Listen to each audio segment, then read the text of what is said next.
tarde, obrigado pelo convite, é um prazer estar aqui com vocês na 10ª edição do Rondônia Rural Show.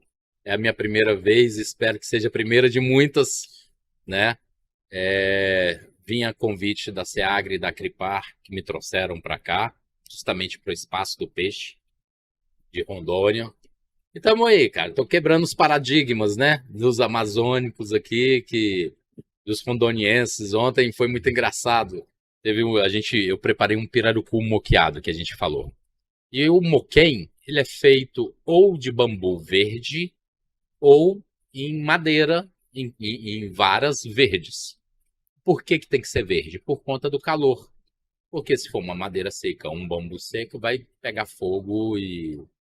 E aí chegou um senhor, olhou para mim assim, aí olhou e falou: como é que você vai fazer esse peixe? Assado. Pirarucu sem ser salgado? Pirarucu sem ser salgado. E aonde você vai fazer ele? Eu falei: é onde o senhor tá vendo. Em cima dessas taletas de bambu, não vai dar certo. Vai Vai queimar. pegar fogo na taleta, Vai vai pegar perder o fogo no pirarucu. peixe. E ele me perguntou: e aí, como que você temperou esse peixe? Eu falei: eu não tempero o peixe. A madeira vai me dar a nota que eu preciso e tudo. Agora que não dá certo mesmo. Um peixe desse tamanho, na taleta de bambu e sem tempero, não vai dar certo. Não vai dar certo. Será que ele ficou para provar depois o resultado? Foi muito corrido, né? É. Quando a gente começou a cortar o peixe, foi bem legal, né? A interatividade de todo mundo. Mas é isso. E aí a gente fez um pirarucu moqueado. Explica para essa técnica do moqueado. É uma técnica... Como é que você trouxe essa técnica? Ela surgiu da onde? Tá, não é técnica minha, tá? Antes de eu estudar gastronomia, eu viajei bastante e eu dou valor nos insumos da gente. A gente aprende as técnicas francesas, a cozinha clássica, mas a gente não precisa nada lá de fora. A gente tem peixe de qualidade, a gente tem vegetais, grão, proteína, a gente tem tudo de qualidade no Brasil que hoje eles vêm buscar da gente. Então, por que a gente tem que fazer a comida que os gringos gostam? Não, eles têm que vir comer a comida da gente. Se nós temos... Né? A gente tem tudo. Tem tudo aqui? Os grãos nossos é exportado, a nossa carne é exportada, nossos peixes são exportados. Então a gente tem que valorizar isso.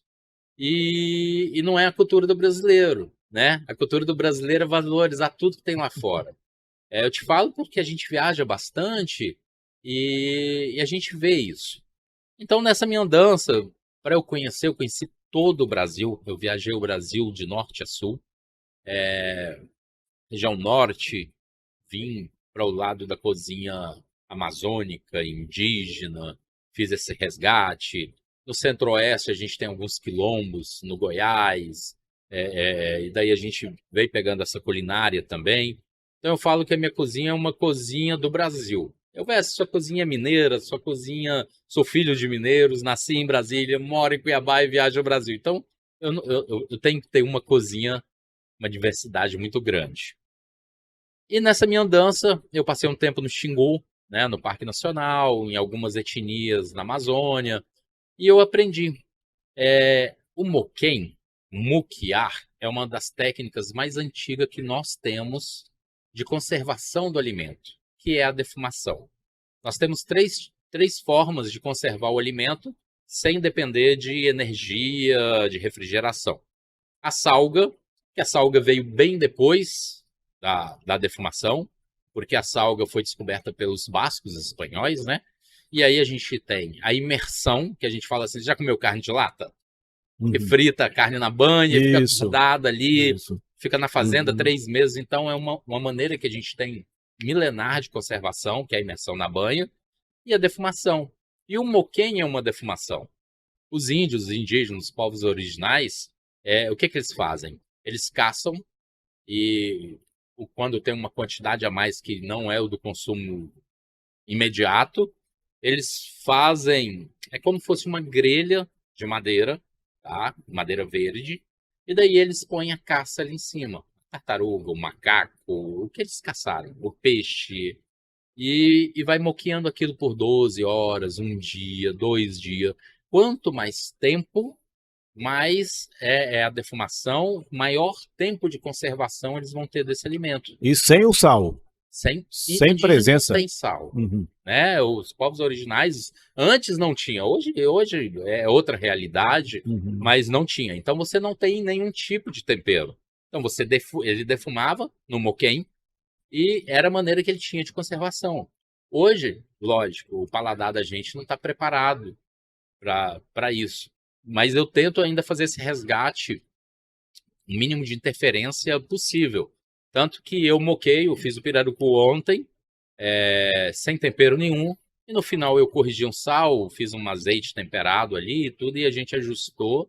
Mas eu acho que, eu penso assim, o peixe, a gente tem que sentir o gosto do peixe, né? Já viu? Tem gente que vai, nossa, mas esse peixe tá com gosto de peixe. Ainda bem que o peixe tá com gosto de peixe. Pensou se o peixe tivesse com gosto de frango? Já pensou? Né? Então, assim, mas o paladar hoje é muito diferente do antes. Então a gente tem que ajustar. E eu pego, moqueio, e na hora de servir a gente faz as correções devidas, de sal, uma pimenta, um azeite temperado, alguma coisa. E foi um sucesso, cara. O peixe de 100 quilos fez assim, ó, 1 horinha, acabou tudo. E você falou que acabou em 1 horinha para moquear esse que você fez ontem. Começou cedinho, né? Eu coloquei, era 6h40. 6h40. Ficar pronta 2 horas da tarde. Às 2 da tarde. Era um peixe de 100 quilos, né? Aí realmente é outra. Então a gente está falando de um volume de lombo, de cobertura muito grande. Tá certo. Então a gente gastou esse tempo todo. E estamos aqui valorizando o peixe de Rondônia, né? Que a porta de entrada de vocês aqui é o tambaqui. É um peixe fantástico.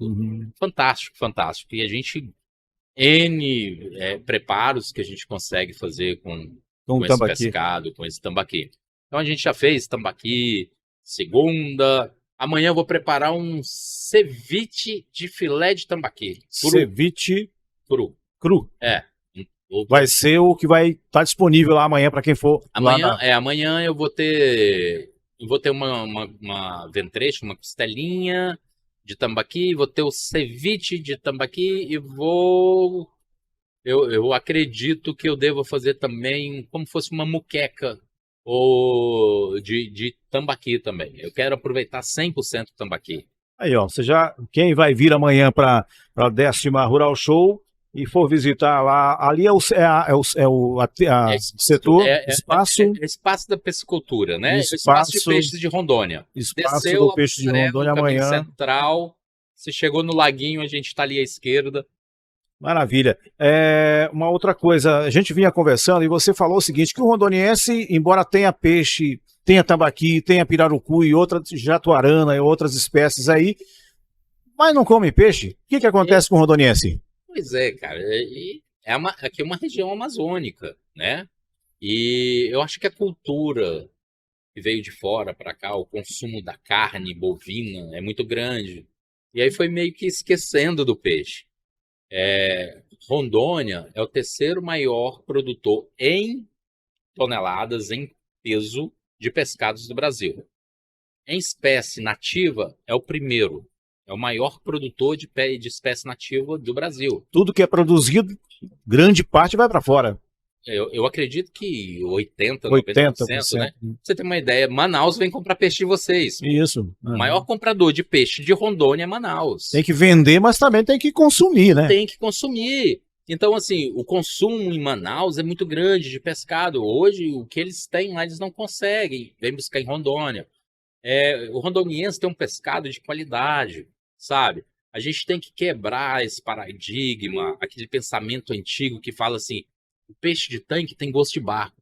Peixe de tanque não tem gosto de barco. Para isso tem as tecnologias recentes era daí. Uma criação antiga de peixe, que o cara lavava o chiqueiro, o cara lavava o galinheiro, aquela água caía no tanque, o peixe se alimentava daquilo. Então hoje, cara, você pega fazendas aqui em Rondônia que tem 160 hectares de lâmina d'água, né? Você tem biólogo, você tem zootecnista, veterinário full time cuidando disso para ter uma qualidade. Então, como que um peixe desse pode ter um retrogosto e te lembrar um barro, né? Isso é coisa antiga, é coisa quando se começou o cultivo. Então a gente tem que quebrar esse paradigma. O peixe de cativeiro, ele é fantástico. A qualidade é fantástica. É um peixe que a gente tem todo o controle, né, no abate. Então, você está tranquilo, é um peixe que é cifado, ou sim, a gente tem os órgãos que são responsáveis por fiscalização, e então, e a gente brasileiro e o rondoniense, que tem tudo isso no quintal, deixa de comer uma proteína fantástica, com preço acessível. Hoje, o pescado aqui para vocês tem um preço muito acessível, e o consumo é muito pouco, é muito baixo, né? Eu acho que falta um incentivo, um trabalho em cima disso. Para a gente encerrar, no final do ano, quando a gente for fazer aquelas merecidas férias de descanso, eu, meu diretor, o Max, o Renato, nós vamos lá para Chapada dos Guimarães, lá. Aliás, Chapada dos Guimarães, lá próximo de Cuiabá, 60 quilômetros depois de Cuiabá, nós vamos para lá. E se a gente chega lá no restaurante, como é que a gente encontra o restaurante? Entrou na cidade, o restaurante está lá. É o restaurante? Fogo. Fogo. É bem legal. É uma cozinha a gente fala outdoor cooking, né? Você vê a gente fazendo tudo. Eu cozinho tudo, eu faço desde salada na brasa, sobremesa, tudo usando brasa, fogo aberto. Qual que é assim, nas férias lá? Se a gente chega lá, dá para ter uma ideia do que a gente tem lá de cardápio lá, de peixe? Lá a gente, lá não é o tambaqui, lá é o pacu, né? Pacu, né? O Mato Grossense come o pacu. Mas aí eu já tenho um polvo, você já tem um camarão, você já tem carnes, já é um cardápio bem diversificado, feito no fogo direto, né? Para o internauta que está agora acompanhando pelo Gi Paraná Notícias e que vai ver agora ao vivo, nós estamos ao vivo agora ou depois, e quiser contactar, ver você no Instagram, trocar uma ideia lá, ver o teu trabalho, que é fantástico, como é que faz? Elvésio, H-E-L-V-S-I-O, Elvésio Maciel Oficial, né? Eu brinco assim, falou, gente, me segue. Só minha mãe que me segue, por favor, me segue. Elvésio Maciel Oficial, a gente viaja pelo Brasil, mostra tudo, tem bastante receitinhas. O meu canal também é Elvésio Maciel no YouTube. Ou então, Prato Feito Brasil. A gente escreve Prato Feito Brasil. Tá? A gente está no YouTube com esse canalzinho, umas receitas. E é isso. E obrigado por esse bate-papo, obrigado pelo convite. Beleza. Vai acabar a Rural Show, você vai embora, viaja amanhã? Eu já viajo amanhã. Viaja amanhã, mas tem programação já para o restante do ano? Porque você está em tudo quanto é feiras, hein? Sim, eu convidado já tô em Brasília. Do sábado e domingo agora tem um grande festival que chama Brasas, e depois vou para Churrasqueadas em Indaiatuba, Paraná, Rio de Janeiro, São Paulo, Belo Horizonte, Portugal, e aí vai. Se der tempo, aí uma passadinha em Brasília, só para tomar uma água lá. Só. É que ele falou que também reside lá em Brasília, mas passa lá pouquinho lá, né? Mas beleza. Elvésio, foi um prazer recebê-lo aqui. Igualmente. Sucesso para você. Trabalho que você faz, certamente ele deve ser multiplicado, né? Deve ser. Sim, puxa vida. A gente tem que multiplicar isso em rondonienses. Talento brasileiro aí. Comam peixe. Peixe é saudável. E tudo que é feito no Brasil é bom, né? Parabéns ao chefe de cozinha, o Elvésio Maciel, talento brasileiro da culinária. Conversou aqui conosco, e a programação da 10ª Rural Show que você acompanha aqui no nosso Ruralcast Show pelo Gi Paraná Notícias. Amanhã tem mais, a gente continua aqui, daqui a pouquinho a gente volta com mais atores que fazem acontecer a 10ª Rural Show Internacional.